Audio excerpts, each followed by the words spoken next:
Hi everyone, welcome back to the channel. I just want to say I appreciate you guys being here for just a couple minutes of your day. I appreciate you guys. This is a very sad day for me, and that's why I made this kind of more of a gloomy look. Usually I have like more light.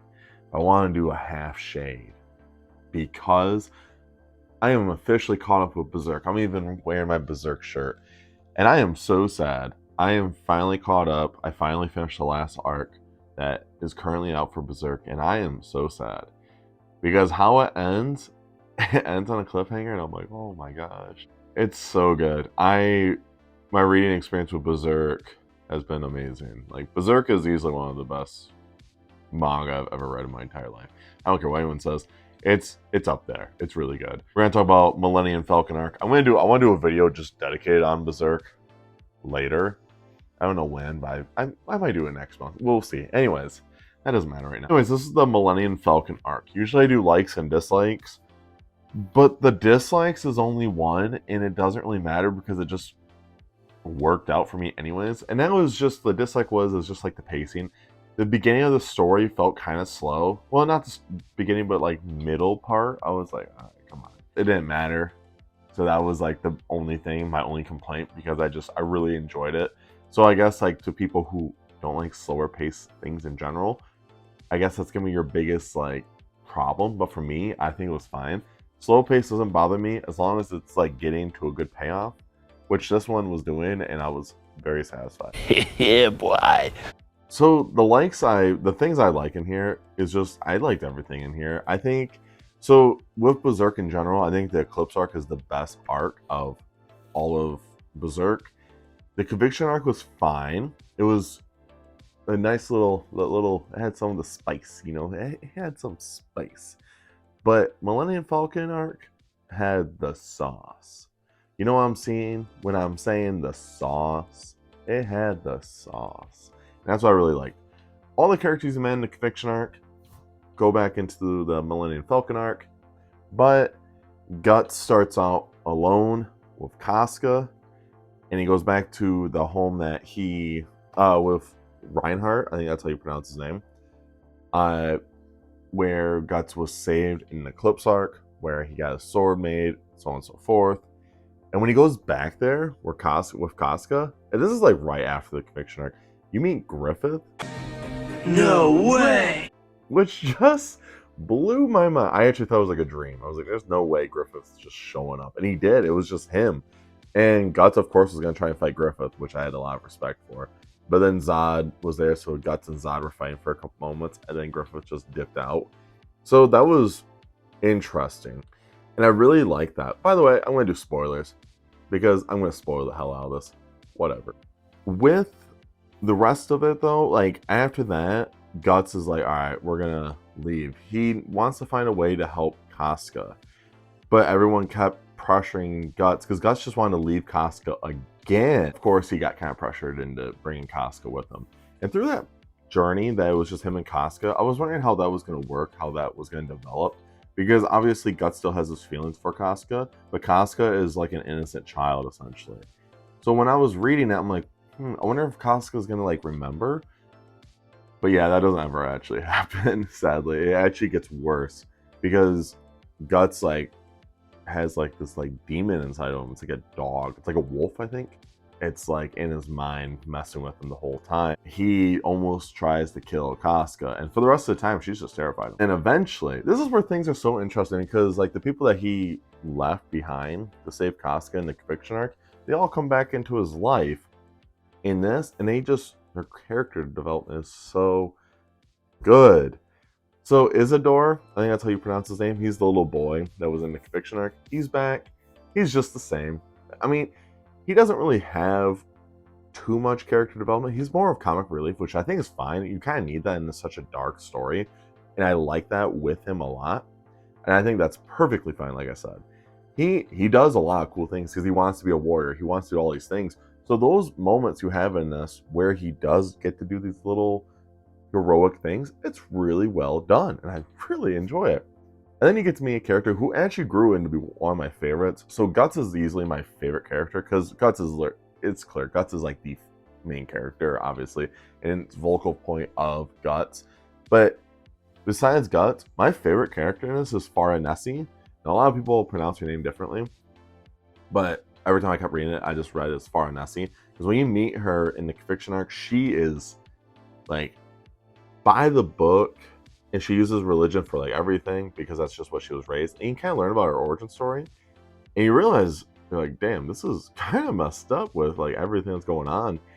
Oh man, her development in this is so good. Like it's wow, it's so good. Like there's like I said, I already talked about how there's gonna be spoilers, but like I don't want to go into like too depth for some of these spoilers, just because I want you guys to read those moments where like, wow, this was really good. But Fire Nasty became one of my favorites, without a doubt. Like Guts is clearly my favorite, but Fire Nasty did. And the other thing about this arc is, so this is a genre of, it's under fantasy. What do you mean by that? Now I'm doing this lightly, because when you start out, yeah, there's like the, demons and monsters, and there's like trolls. There's like some things before you get to the Millennium Falcon arc. There's elves, but it feels like it's like low fantasy. Like they're there, but you don't see them a lot. This takes it up to a whole nother level. Like this is like Lord of the Rings level of fantasy. You learn about witches and magic and all these creatures. It's just it's legit fantasy, and it's just wow. And the other thing is I like to say about the Millennium Falcon arc is you actually get a lot of POV chapters with Griffith. Now I didn't know if I was gonna like that.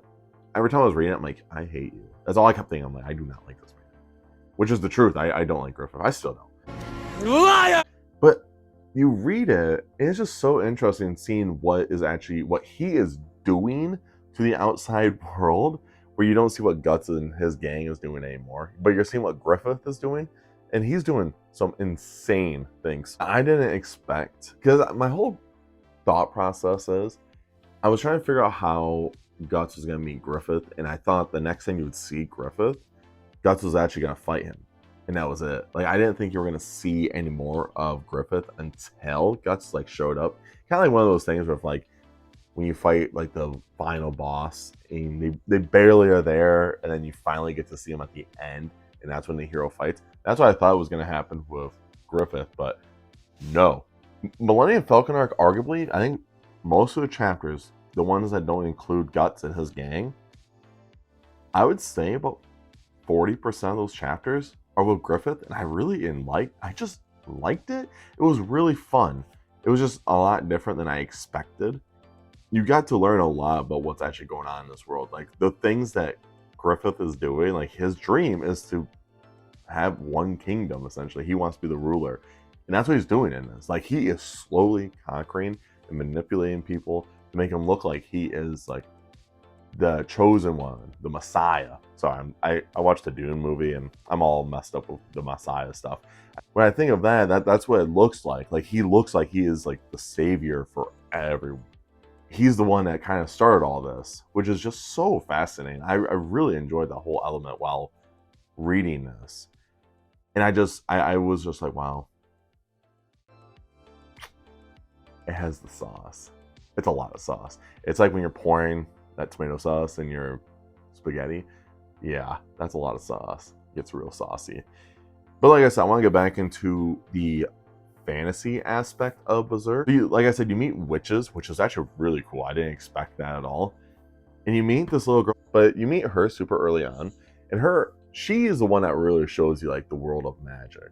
She talks about how there's astral worlds, and then you have like the regular world, which is where the humans live, and then the astral worlds where it's all these creatures, these divine creatures are here. And essentially because of Griffith, the worlds collided. And now that's why mankind is seeing all these things. Because originally, before, they were just sprinkled in, and now they're like everywhere, and it's like, whew. So it's really fun seeing these aspects of Berserk actually dipping their toes into the fantasy. In my idea, I thought like fantasy to me, it could be anything, which is totally fine. But to me, when I was thinking of Berserk with fantasy, I was like, all right, it's gonna have like these demons and creatures and stuff. But that was the it. That like it wasn't gonna go any deeper than that. Oh no, it cranks it up to like an 11. and I really enjoyed it. All in all, man, Millennium Falcon arc was amazing. The best part about all this is if you're reading, I guess I'm gonna say the Eclipse arc, because the Black Swordsman arc is just only 3 volumes, but that still shows like the kind of character who Guts is in general. But I'm gonna say the Eclipse arc, to where Guts is as a character in the Millennium Falcon arc, his character development is so good. It's peak. Like, I have a lot of characters who I love in fiction just in general, but Guts is definitely like up there as like a top 10 favorite fictional character of all time. Wow, his character development through it all is just so good. I can't even express it. And I think everyone, yes, there is a lot of bad things in Berserk that will make you uncomfortable. There's scenes that I was revealed to, I'm like, oh my gosh, and it was uncomfortable. It gives you the element that like it's gonna happen. Like this is the world. It's a bad world. It kind of fits why Guts is like how he is. Like Guts is that kind of character and just fits the mold of this world. And I'm just riding the coast, man. It's so good. If you guys made it to the end of the video, I do appreciate it. Make sure you guys check out all my socials down below. And of course, let me know what's your favorite Berserk arc, or let me know who's your favorite character. I feel like everyone's gonna say Guts is probably their favorite, but besides Guts, who else is your favorite character in the book? I would like to know, honestly. If any of you guys pick Griffith, I swear we might have beef. Anyways, though, of course, I appreciate all the support you guys are showing me, but last but not least, make sure you guys stay safe, stay hungry, and tell someone you love them. I'll see you guys in the next video. See ya.